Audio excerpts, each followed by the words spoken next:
कहानी की शुरुआत में हम एक लड़के को स्कूल में देखते हैं जो कि कानों में ईयरबड्स लगाकर एक छाता लेकर अपने घर की ओर निकल पड़ता है। काफी देर पैदल चलने के बाद वो एक स्टेशन पर पहुंचता है जहां उसकी नजर एक लड़की पर पड़ती है जो कि वहां अपनी ट्रेन का इंतजार कर रही थी। पता नहीं क्यों पर वो लड़का उस लड़की को देखकर काफी हैरान था। तभी स्टेशन पर एक अनाउंसमेंट होती है। असुविधा के लिए एक खेद है, पर एक हिरण की ट्रेन से टकराने के कारण ट्रेन 30 मिनट डिले हो चुकी है। जिसके बाद वो लड़का उस लड़की को बिना रुके निहारने लगता है, जिससे अनकंफर्टेबल होकर वो लड़की उससे कहती है, ऐसे घूमना बंद करो, तुम बहुत क्रीपी लग रहे हो। जिसके जवाब में वो लड़का कहता है, मैंने तुम्हें आज तक यहाँ कभी देखा नहीं। वैसे डियर कोलिजन के कारण ट्रेन यहाँ अक्सर डिले होती है। जिसके बाद वो लड़का उस लड़की को अपना अम्ब्रेला ऑफर करते हुए आगे कहता है, देखकर लगता है कि तुम अपना बैग गीला नहीं होने देना चाहते, इसीलिए तुम ये ले सकती हो। वैसे भी मेरी कोई फिक्र नहीं करता और मेरा घर स्टेशन के पास में ही है, पर अगर तुम भीग गई तो तुम्हारे पेरेंट्स जरूर परेशान होंगे। जो सुनकर वो लड़की कहती है, मेरे पेरेंट्स नहीं हैं। पर वो लड़का इसका बहुत इनसेंसिटिव रिप्लाई देता है। वाह, ये तो काफी अच्छी बात है। ये सुनकर वो लड़की हैरान हो जाती है और उससे वो छाता ले लेती है, पर साथ में वो उसका नंबर मांगती है ताकि वो उसका छाता उसे वापस लौटा सके। फिर वो अपना कॉन्टैक्ट इन्फॉर्मेशन एक्सचेंज करते हैं, जिससे हमें उन दोनों का नाम पता चलता है। उस लड़के का नाम होता है काउरू और उस लड़की का आंजू। जिसके बाद सीन चेंज होता है और हम काउरू को घर से निकलते हुए देखते हैं। वो रोज की तरह ट्रेन से स्कूल जा रहा था। स्कूल पहुंचने के थोड़ी देर बाद उसे एक सरप्राइज मिलता है, क्योंकि आंजू उसके स्कूल की एक न्यू ट्रांसफर स्टूडेंट थी जो कि टोक्यो से यहाँ आई थी। पर जब टीचर उसे अपना इंट्रोडक्शन देने को बोलती है तो वो साफ इनकार कर देती है और सिर्फ काउरू से बात करके अपनी सीट पर जाके बैठ जाती है। जिस बात से पूरी क्लास में हंगामा मच जाता है कि आखिर ये दोनों एक दूसरे को कैसे जानते हैं। इवन काउरू का फ्रेंड शोहे तो बिल्कुल क्रेजी हो जाता है और कहता है, ये क्या हो रहा है भाई, ये क्यों हो रहा है, तू उसको कैसे जानता है भाई। फिर क्लास शुरू हो जाती है और ब्रेक टाइम में कुछ गर्ल स्टूडेंट्स उससे दोस्ती करने के लिए उसे अप्रोच करती हैं, पर आंजू उनसे बात करने से साफ इनकार कर देती है। जिसके बाद कुछ लड़के भी अपना लक आजमाते हैं, पर वो भी बुरी तरह फेल हो जाते हैं। ये सब देखते हुए शोहे हमारे एमसी को कहता है, भाई ये लड़की क्या है भाई इसको अप्रोच ही नहीं कर सकते भाई। पर तभी वहां पर कोहारू नाम की एक लड़की की एंट्री होती है जो कि शायद खुद को गर्ल्स की लीडर समझती है। उसे आंजू का ऐसे इग्नोर कर देने वाला एटीट्यूड बिल्कुल पसंद नहीं आता, इसीलिए वो इमीडिएटली आंजू के हाथ से उसकी बुक ले लेती है और हमें पता चलता है कि वो कोई नॉवल नहीं बल्कि एक मांगा पढ़ रही थी। सब लोग उसके उस मांगा का मजाक उड़ाने लगते हैं, जो ऑफ कोर्स आंजू को पसंद नहीं आता। पर हद तो तब होती है जब कोहारू उसकी मांगा जानबूझकर नीचे गिरा देती है। इस बात पर आंजू को गुस्सा आ जाता है और वो कोहारू को चेहरे पर एक जोर का पंच मारती है, जिससे उसके नाक से खून निकलने लगता है। इससे पूरी क्लास में हंगामा मच जाता है। इवन काउरू के चेहरे पर भी डर साफ झलक रहा था। जिसके बाद हमें एक दूसरा सीन दिखाया जाता है जिसमें हम काउरू की छोटी बहन कैरन की तस्वीर देखते हैं, जिसकी बचपन में ही एक हादसे से डेथ हो गई थी। इसीलिए काउरू वहां बैठकर उसके लिए प्रे करता है। फिर रात को जब काउरू अपने बेड पर लेटकर गाने सुन रहा होता है, तभी उसे कुछ टूटने की आवाज आती है। नीचे जाकर वो देखता है शराब के नशे में उसका डैड कुछ भी बक रहा था। काउरू को नोटिस करने के बाद उसका बाप उसे उसके बालों से पकड़कर दीवार पे दे मारता है। अबे सब तेरी गलती है, तेरी वजह से कैरन मरी। जब देखो कान में ईयरबड्स डाल के म्यूजिक सुनता रहता है। तुम मर भी जाए तो मुझे कोई फर्क नहीं पड़ता, पर कैसे भी मुझे मेरी कैरन वापस कर। ये सब सुनकर काउरू वहां से भागने लगता है। वो भागता ही रहता है, रुकने का नाम ही नहीं लेता और फाइनली वो एक रेलवे ट्रैक के पास आकर रुकता है। वहां से न जाने क्यों पर वो एक ट्रेन टनल की ओर जाने लगता है, पर तभी अचानक से उसके पीछे से ट्रेन आ जाती है और जल्दबाजी में बचने के लिए वो वहां से नीचे कूद जाता है। जिसके बाद वो वहीं आगे बढ़ने लगता है और उसके पैर एक और मिस्टीरियस टनल के पास आकर रुकते हैं।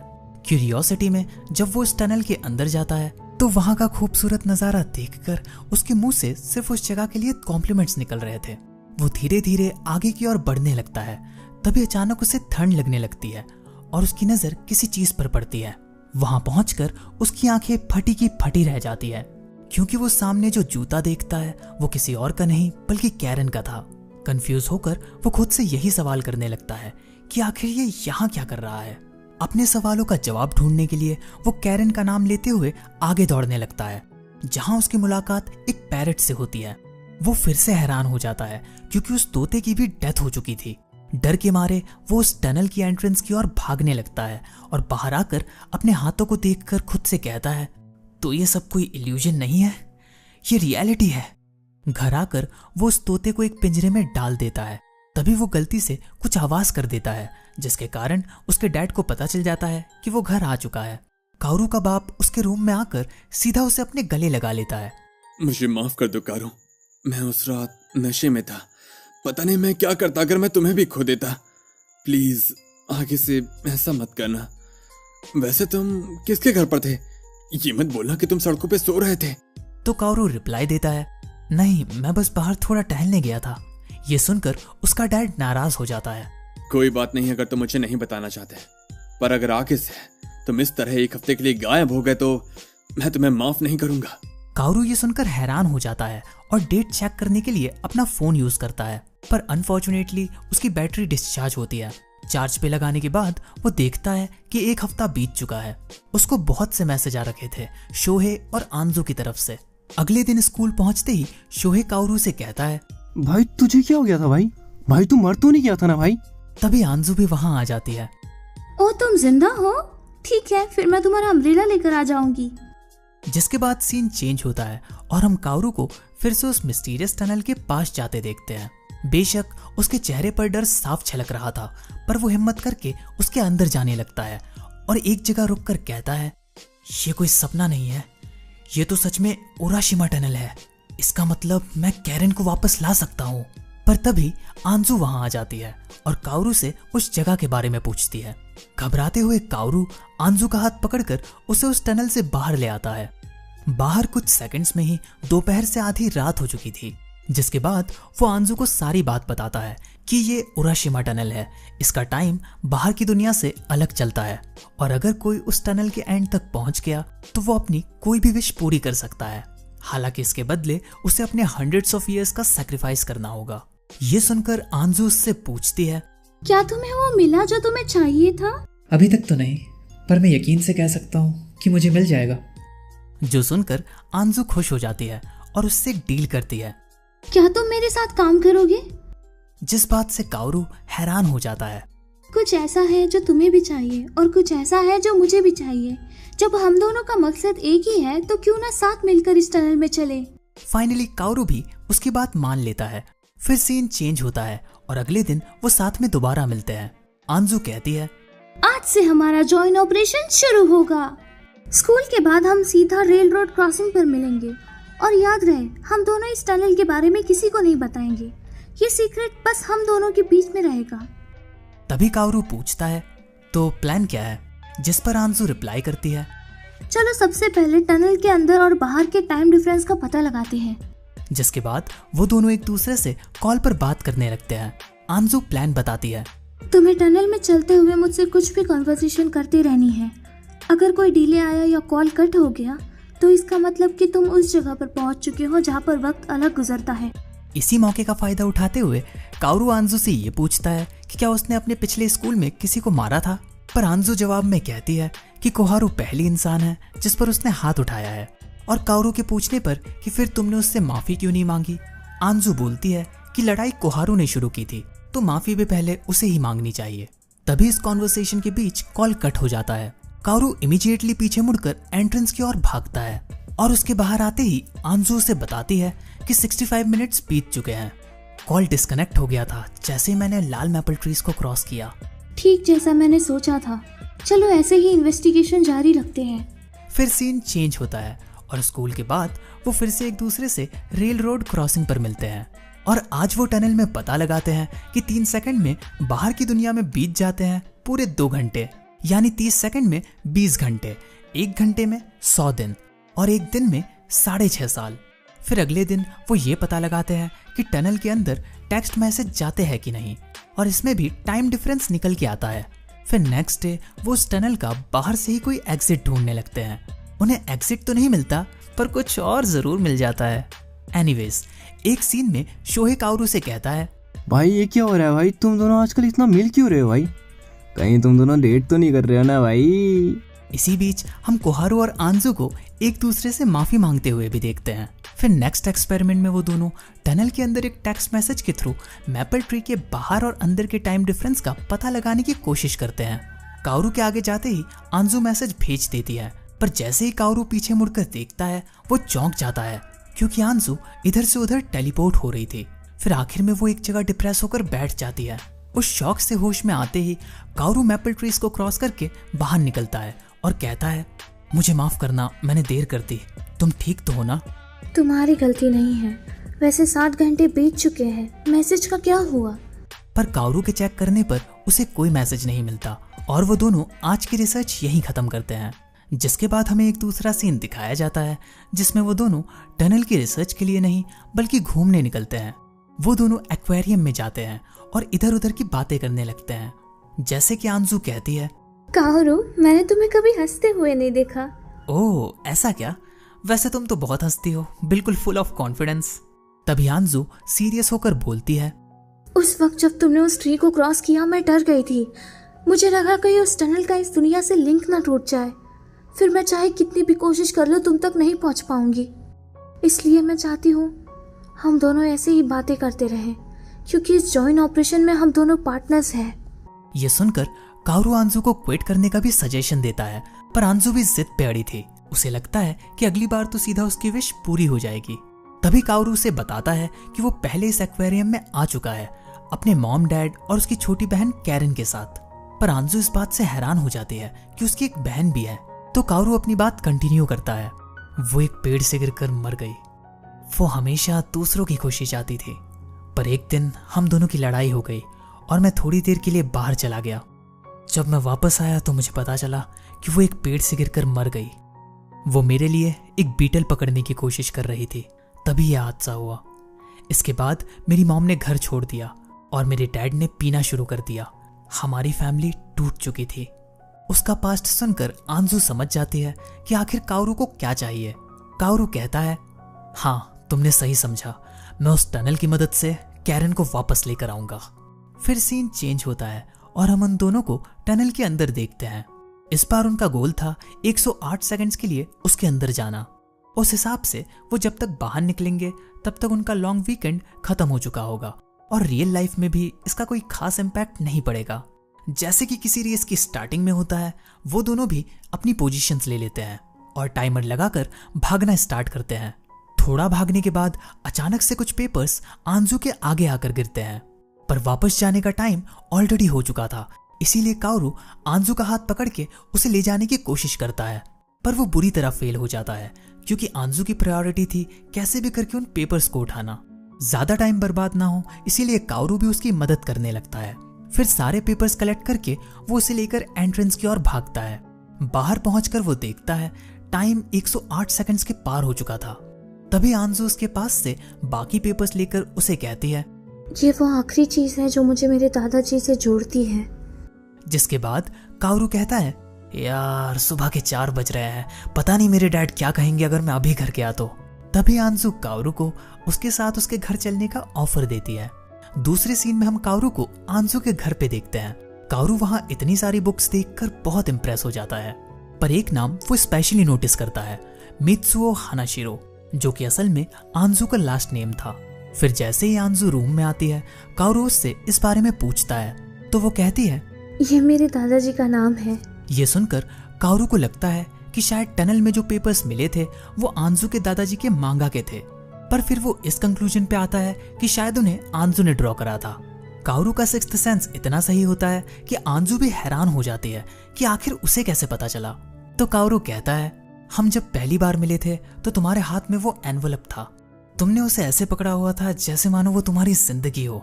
साथ ही साथ यूतोशा एक पॉपुलर मांगा पब्लिशर कंपनी है। ऊपर से तुम्हारे ग्रैंडफादर भी एक आर्टिस्ट थे और तुम्हारे डेस्क पर भी आर्ट का सामान रखा हुआ है, तो इसका साफ मतलब है कि तुम भी एक आर्टिस्ट हो। हाँ तुम सही हो, वो मेरी ड्राइंग्स है और उस दिन मैं उन्हें एक पब्लिशर को भेजने वाली थी। तुम्हें पता है इस इंडस्ट्री में 5000 से भी ज्यादा मांगा आर्टिस्ट है। इतने कंपटीशन में आप कैसे टिक पाओगे? इसलिए मैंने उस दिन अपनी मांगा सबमिट नहीं की। मैंने हमेशा अपने दादाजी की मांगा पसंद की, पर मेरे पेरेंट्स उनसे नफरत करते थे। पता है क्यों? क्योंकि उनका काम कभी चला ही नहीं।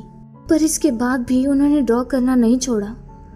जब उनकी डेथ हुई तो मेरे पेरेंट्स की आंखों से एक आंसू तक नहीं निकला, क्योंकि शायद उनका एक बोझ कम हो गया था। जब मैंने कहा कि मुझे उनकी तरह एक आर्टिस्ट बनना है तो उन्होंने मुझे घर से निकाल दिया। उन्हें लगता है कि इससे मेरा मन बदल जाएगा। वैसे जो मांगा मुझे टनल में मिली थी वो पहली मांगा है जिसे मैंने ड्रॉ की थी, और ये मेरे दादाजी को भी बहुत पसंद आया था। पर जब मेरे डैड को इसके बारे में पता चला, उन्होंने इसे फाड़ के फेंक दिया। एक बात तो मैं समझ चुकी हूँ, अगर मुझे इस दुनिया में अपना नाम छोड़ना है तो मुझे एक बहुत टैलेंटेड मांगा आर्टिस्ट बनना पड़ेगा। उसकी ये सारी बातें सुनकर काओरू भी समझ चुका था कि आखिर आंजू को उराशिमा टनल से क्या विश चाहिए। वो उससे कहता है, आंजू, उराशिमा टनल तुम्हारी विश पूरी नहीं कर सकता। इस बात से भड़क कर आंजू कहती है, तुम अपनी डेड सिस्टर को वापस जिंदा करना चाहते हो और मुझे कह रहे हो कि मेरी ये छोटी सी विश पूरी नहीं हो सकती। देन कुछ देर के लिए काओरू शांत हो जाता है और फिर आंजू से उसके लेटेस्ट वर्क को रीड करने की रिक्वेस्ट करता है। शुरू में वो बहुत मना करती है कि ये अभी भी अधूरा है, इम्परफेक्ट है, पर फाइनली मान जाती है। उसकी मांगा पढ़ने के बाद काओरू उसकी बहुत तारीफ करता है, जो सुनकर आंजू हैरान हो जाती है और उसे शुक्रिया कहती है। तभी काओरू बोलता है, तुम्हारे पास बहुत ज्यादा टैलेंट है, तुम्हें उराशिमा टनल की जरूरत नहीं। ये सुनकर आंजू उसे नीचे गिरा देती है और कहती है, मुझे पता है तुम्हारे आगे मेरी विश कुछ नहीं है। तुम अपनी विश पूरी करने के लिए कुछ भी सैक्रिफाइस कर सकते हो, पर मुझे भी उस टनल की जरूरत है और मुझे पता है कि अगली बार हम जब वहां जाएंगे तो अपनी विश पूरी किए बिना वापस नहीं लौटेंगे। फिर हमें एक दूसरा सीन दिखाया जाता है जिसमें शोहे काओरू से आने वाले फेस्टिवल में उनके साथ चलने के लिए कहता है, पर काओरू के मना करने पर वो फिर से अपना ड्रामा शुरू कर देता है। हाँ भाई, अब बड़ा आदमी हो गया ना भाई, अब तो हमारे साथ थोड़ी ना जाएगा, अब तो उस लड़की के साथ जाएगा ना भाई। और फिर सच में हम काओरू को आंजू के साथ उस फेस्टिवल में देखते हैं। वो दोनों उस फेस्टिवल में खाते हैं, घूमते हैं, एंजॉय करते हैं, जिसके बाद वो दोनों एक सीक्रेट जगह पर जाकर साथ में फायरवर्क्स देखते हैं। वो ये बात कर रहे होते हैं कि शायद वो जब उस टनल से बाहर आएंगे तब तक कितने 100 साल बीत चुके होंगे। तभी आंजू काओरू से टनल के अंदर जाने के डेट के बारे में पूछती है, तो काओरू जवाब देता है, हम 2 अगस्त को चलेंगे, क्योंकि उस दिन कैरन की डेथ एनिवर्सरी है। ये सुनकर आंजू उसका हाथ पकड़ के उसे कंसोल करने लगती है। फिर सीन चेंज होता है जिसमें हम काओरू को ट्रेन से घर जाते हुए देखते हैं। तभी उसे आंजू का मैसेज आता है, आज के लिए शुक्रिया, बहुत मजा आया। पर जैसे ही काओरू घर पहुंचता है उसे किसी तीसरे इंसान की आवाज आती है। वो जब दरवाजे के गैप से झांक कर देखता है तो उसे एक लेडी दिखाई देती है, जिसे देखकर वो हैरान हो जाता है। फिर उसका बाप दरवाजा खोलकर उसे अंदर लेकर आता है और उसे बताता है, कारू, तुम बिल्कुल सही वक्त पर आए हो। ये औरत तुम्हारी नई मॉम बनने वाली है।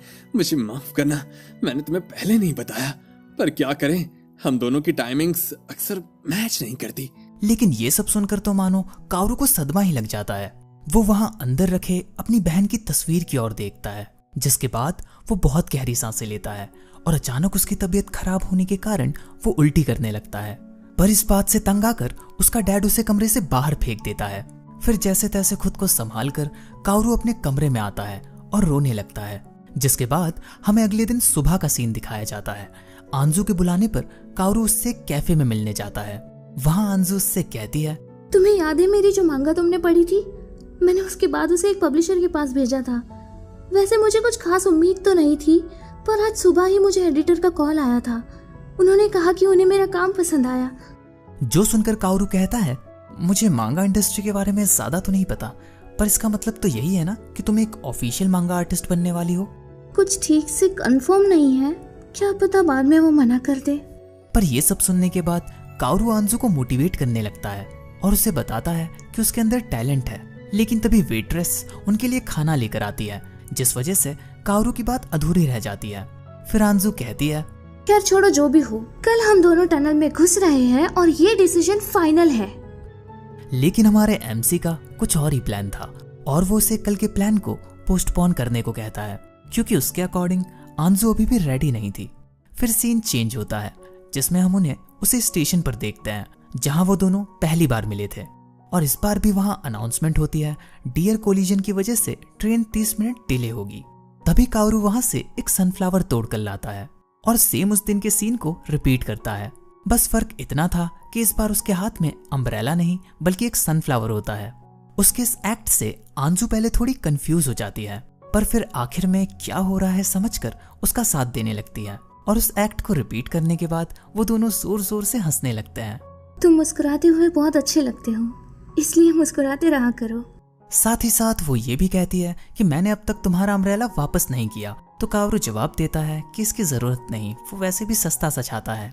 इसके बाद हमें एक दूसरा सीन दिखाया जाता है जिसमें कावरू अपने फोन से सारे मैसेजेस डिलीट कर देता है और हम उसे एक बैकपैक के साथ देखते हैं। अगले दिन सुबह बहुत देर तक कावरू की तरफ से कोई रिप्लाई ना आने पर आंजू उसके घर चली जाती है, जहां कावरू के डैड से उसे पता चलता है कि वो कल रात को बाहर चला गया था और अब तक वापस नहीं आया। ये सुनकर आंजू हैरान हो जाती है और वहां से दौड़ते हुए जाने लगती है, क्योंकि वो गैस कर सकती थी कि कावरू कहाँ गया होगा। भागते हुए वो उसके साथ बिताए सारी मेमोरीज को याद करने लगती है और एक पत्थर से टकरा के उराशिमा टनल के सामने जा गिरती है। तभी उसे कावरू की तरफ से कुछ मैसेजेस आते हैं। जब तक तुम्हें यह मैसेज मिलेगा मैं उराशिमा टनल के अंदर जा चुका हूँगा। हाँ, शायद तुम मुझसे गुस्सा हो या शायद निराश या फिर दोनों, पर तुम्हारे पास टनल के अंदर जाने की कोई वजह नहीं है। हम देखते हैं कावरू सारे मैसेज भेज के अपना फोन वही टनल में फेंक देता है। उसका मैसेज कंटिन्यू होता है, तुम्हारे अंदर टैलेंट है और ये मैं उस दिन तुम्हारी मांगा पढ़ के ही समझ गया था। ऊपर से तुम्हें एक एडिटर ने कांटेक्ट किया था, इससे बड़ी बात और क्या हो सकती है। अब मैं तुम्हें उराशिमा टनल की सच्चाई बताता हूँ। ये जो अफवाहें हैं कि इस टनल से तुम्हारी कोई भी विश पूरी हो सकती है, ये असल में झूठ है। उराशिमा टनल एक जगह है जहां से तुम अपनी खोई चीजें वापस पा सकते हो। इसीलिए अगर तुम मेरे साथ अंदर भी चलती तो तुम्हें कुछ नहीं मिलता। मैं माफी चाहता हूँ कि मुझे इस तरह से जाना पड़ रहा है, पर मैं चाहता हूँ हजारों सालों बाद जब मैं बाहर आऊं मुझे तुम्हारी मांगा पढ़ने को मिले। इन कुछ दिनों में मैंने हम दोनों के इस अलायंस को बहुत एंजॉय किया, इसीलिए मैं कहना चाहता हूँ अलविदा। ये मैसेजेस पढ़कर आंजू रोने लगती है। सिर्फ आंजू ही नहीं बल्कि आसमान भी रोने लगता है। बारिश होने लगती है। वो कहती है, कायर हो तुम, मैं तुमसे नफरत करती हूँ। तुम सिर्फ खुद के बारे में सोच रहे हो, ऐसे बिना बताए जाकर बस कूल बनने की कोशिश कर रहे हो। तुम्हें पता भी है मैं क्या महसूस कर रही हूँ। सच तो ये है कि मैं बस तुम्हारे साथ रहना चाहती हूँ। उसके लिए मैं पूरी दुनिया छोड़ने को तैयार थी। दूसरी ओर हम देखते हैं कावरू के लिए टनल में 14.5 घंटे बीत जाते हैं, यानी कि बाहर की दुनिया में पूरे 4 साल। साफ नजर आ रहा था कि इतना चलते हुए वो पूरी तरह से थक चुका है और आखिर में वो कैरन का नाम लेते हुए नीचे गिर जाता है। तभी उसे आगे एक रोशनी चमकती हुई दिखती है, जिसके बाद वो उसकी ओर बढ़ने लगता है। वहां पहुंचकर पता चलता है कि वो एक स्लाइडिंग डोर है। उसे खोलते ही हर तरफ अंधेरा छा जाता है और जब कावरू अपनी आंखें खोलता है वो खुद को एक रूम में पाता है। तभी उस रूम का दरवाजा खोलकर कैरन आती है और उससे कहती है कि कमाल की बात है तुम इतनी जल्दी उठ गए। देन हम देखते हैं कि कावरू भी एज में छोटा हो चुका होता है, जैसे कि मानो ये सब रियल नहीं बल्कि उसकी मेमोरीज हो। हालांकि उसे कुछ भी याद नहीं रहता। उसकी बहन उसके लिए बनाना जूस लाती है और कहती है कि आज डिनर वो बनाएगी।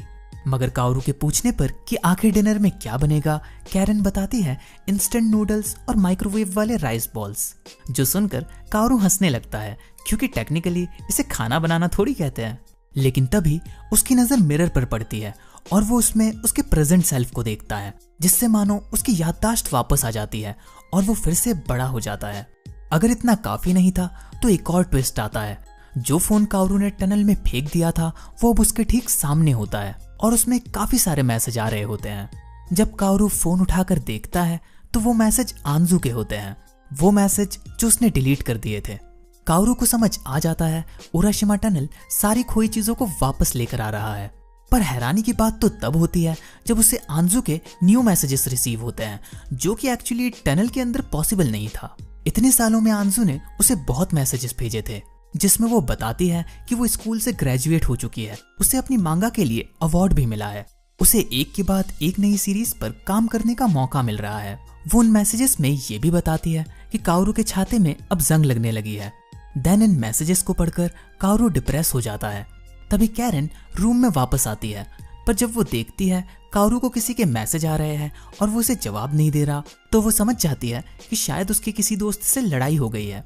जिसके बाद वो अपने भाई को ये समझाने लगती है कि ऐसे अपने दोस्तों से लड़ना नहीं चाहिए, वैसे भी तुम्हारे दोस्त कम हैं। फिर कावरू ये कहने लगता है कि मुझे परवाह नहीं, मेरे पास तुम हो कैरन। तो कैरन उसे बताने लगती है कि हाँ मैं तो हूँ ही, और मुझे इस बात की बहुत खुशी है कि तुम मुझसे इतना प्यार करते हो भैया, पर इसके साथ मैं ये भी चाहती हूँ कि तुम मेरे अलावा किसी और लड़की के प्यार में भी गिरो, ताकि जब ऐसा हो तो हम तीनों मिलकर खुश रहें। ये सब सुनकर तो मानो हमारे एमसी की सारी उलझन ही दूर हो जाती है और वो अपना मन बना लेता है कि उसे क्या करना चाहिए। तभी उसे आंजू का एक मैसेज आता है। तुम जिस दिन से गए हो मैं उस दिन से रोज तुम्हारी राह देख रही हूँ। जिसके बाद काओरू कैरन से कहता है, मैं तुम्हारे साथ यहाँ रहना चाहता हूँ कैरन, पर फिलहाल एक लड़की है जिससे मुझे मिलना है। फिर तो कैरन भी उसे एनकरेज करने लगती है और काओरू दरवाजा खोलकर वहां से चला जाता है। देन सीन चेंज होता है। हम आंजू को देखते हैं जो कि अब बड़ी हो चुकी थी। वो अपने फोन में काओरू के लास्ट मैसेज को देखते हुए कहती है, क्या तुम फिर वापस कभी नहीं आओगे? दूसरी ओर हम देखते हैं काओरू टनल में भाग रहा होता है। वो बार बार आंजू का नाम रिपीट करते हुए उसके साथ बिताए हुए सभी लम्हों को याद करने लगता है, जैसे कि आंजू ने किया था।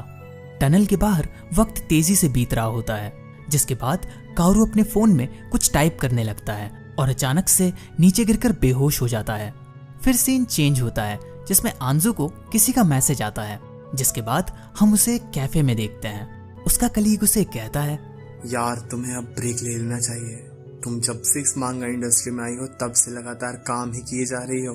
वैसे तुम हमेशा इस छाते को अपने साथ क्यों लेकर चलती हो? क्या ये किसी तरह का लकी चार्म है? पर आंजू उसकी बात का कोई जवाब नहीं देती।